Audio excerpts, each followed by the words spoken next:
I bathe my face with water gathered in my hands, taking some into my mouth to discover it's not fresh water but saline, and the skin of my face feels tight and revulsion shudders through me. Through lithe and graceful currents, I cast my eyes down to see small tiles, like pieces of mosaic, floating in the tumult.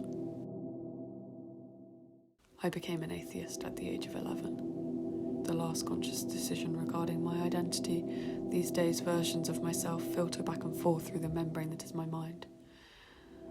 Now the city's lonely streets engulf my being, and I find hope only in the dream of residing within a church. The ideals of faith fed to me through childhood there to comfort me like no kin, companion, or lover will. 10 years from then, every one of my cells has regenerated. I no longer inhabit the same body, the same blood that chose to abstain from the language of the faithful. Limbs that have severed their connection with the entity that controls them, and I find myself at the river. How did this happen? Looking down into the water to see fire burning, scarlet and auburn, reflected from the heavens. It's dark now, and the river is a flowing mass of tar through wind-whistled reeds.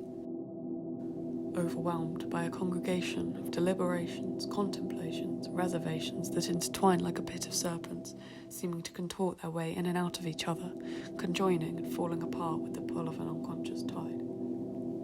The streets I walk feel desolate. I know people pass me by, but I'm consumed by visions of snakes and turbulent waters. I doubt I would notice if my dearest companion, my mother, who bore me from her womb, were to cross my path.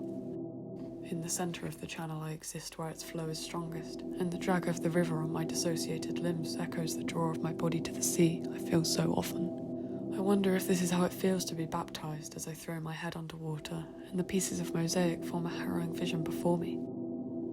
Horses with blazing eyes and distressed expressions charge in a frenzy, their frantic movements unaware of my presence in the water.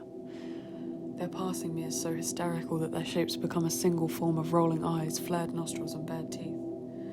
I'm trampled to the riverbed, yet I feel no pain in my bones.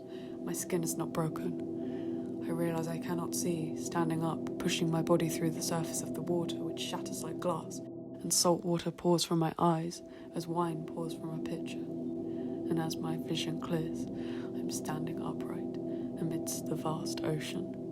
Shallow water reaches up to my breastbone, lapping at my empty ribcage.